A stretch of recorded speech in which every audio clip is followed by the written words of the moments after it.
नमस्कार दर्शक बंधुगण आज मुझे भिडियो कही नेबी आपने भी सुभद्रा योजनार हिताधिकारी ताहले आपण बहुत बड़ खुशी खबर आसला। मुझे आपको भिडियो कही नेबी क्यों मैंने आज सुभद्रा योजनार पंचम पर्यायर टंका पाइबे मुझे आपको डिटेल कही नेबी।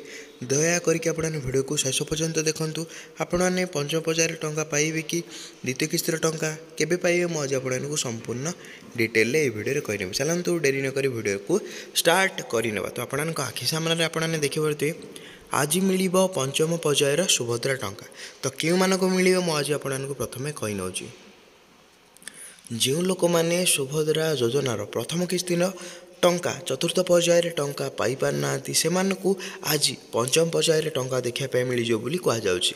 आपने क्लीयर हो गले जो मैंने प्रथम किस्तिर टंका चतुर्थ पर्यायर टंका पाई पारना से केबे मिल आज 6 तारिख दिन 12टा 12:30 पर से टंका मिल बोली कहुच्छी। सहित कौन सब अपडेट अच्छी मुझे डिटेल कही नौ तो आज मिल सुभद्रार प्रथम किस्तिर पंचम पर्यायर टंका प्रथम किस्तिर पंचम पर्यायर 1,70,000 महिला एकाउंट को 5,000 लेखाएं जीव बोली कहुच्छी। मार्च 8 तारिख अंतर्जातीय महिला दिवस में द्वितीय किस्तिर प्राय 1 कोटी हिताधिकारी को अर्थ प्रदान करा कहुच्छी। सेमिति जो मैंने प्रथम किस्तिर टंका पाई सारी से केबे टंका मिल से मार्च 8 तारिख दिन 12:30 पर टंका देखापी मिल बोली केते लोक एकाउंट को टंका आसो पाखापाखि 1 कोटी अधिक हिताधिकारी एकाउंट को टंका जीव बोली कहुच्छी। तो क्लीयर है आपने सुभद्रा योजन 1 कोटी अधिक हिताधिकारी उपकृत होगा बोली उपमुख्यमंत्री प्रभाती परिड़ा कहते पाखापाखि केते लोक सामिल हे पाखापाखि 1 कोटी अधिक हिताधिकारी को टंका मिल बोली कहुच्छी। सहित कौन रही अपडेट मुझे कही नौ देखिए अन्यपटे सुभद्रा योजन बाद पड़ा हिताधिकारी को चिन्हट करने सरकार अधिकारी घर घर बुलिकी सर्वे करेंगे बोली कहुच्छी। जदि आपने भी सुभद्रा योजन बाद पड़ते आपने व्यस्त आ विभ्रांत हूँ ना आपणकर घर को लोक बुली बुली जाकि आपणकर घर सर्वे करेंगे बोली कहुच्छी। उपमुख्यमंत्री कहते सुभद्रा योजन लाभ पायापाई आवेदन कर शेष तारीख मार्च 31 रही।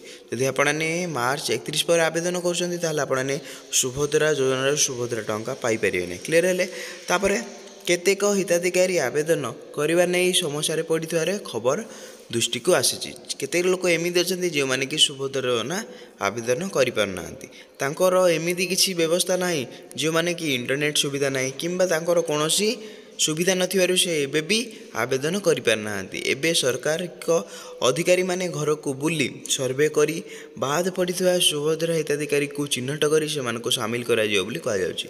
तो एबे बहुत बड़ा खुशी खबर आसी जदि आपने भी सुभद्रा बाद पड़चंदी तो एबे आपणकर सरकारकर अधिकारी घर घर बुली आपको चिन्हट करी आपको योग्य जदि आपने थे ताहले आपको सुभद्रा रे शामिल करियो बोली कहा जाउची। वर्तमान सुधा 1 कोटी 8 लाख महिला यही योजना पंजीकृत होती पाखापाखि 1 कोटी अधिक हिताधिकारी सहित 8 लाख अधिक महिला जो मैंने कि सुभद्रा योजना ऑलरेडी रजिस्ट्रेशन कर सारी सरकार यही प्रमुख योजना 8 मास पूर्व आरंभ होता। तो आपणकर प्रमुख सरकार योजना केबे आरंभ होता 8 मास तले योजना आरंभ होता। पूर्वर 97 लाख ऊर्ध्व हिताधिकारी को सहायता प्रदान कर पाखापाखि ये जो पंचम पर्यायर आपणकर आज 12:30 पर 1,70,000 हिताधिकारी को टंका 5,000 लेखाएं अकाउंट को आसो। तो आज 6 तारिख कंप्लीट हो सारापर सुभद्रा योजना पंचम पर्याय कंप्लीट हो सारापर समस्त प्रथम किस्तिर कंप्लीट टंका होपर आपणकर मार्च 8 तारिख दिन 1 कोटी अधिक हिताधिकारी को एक सांगे द्वितीय किस्ती प्रदान करा बोली कहुच्छी। तो आप क्लीयर है जब आपको भिडियो भल लगे तो आप भिडियो को लाइक करेंगे चैनल आपने नुआ आसते चैनल को सब्सक्राइब करने सहित बेल आइकन को ऑल पे प्रेस करदे। जब भिडियो भल लगे भिडियो को लाइक आउ शेयर जरूर करेंगे। भिडियो मुझे एंड करना जय जगन्नाथ।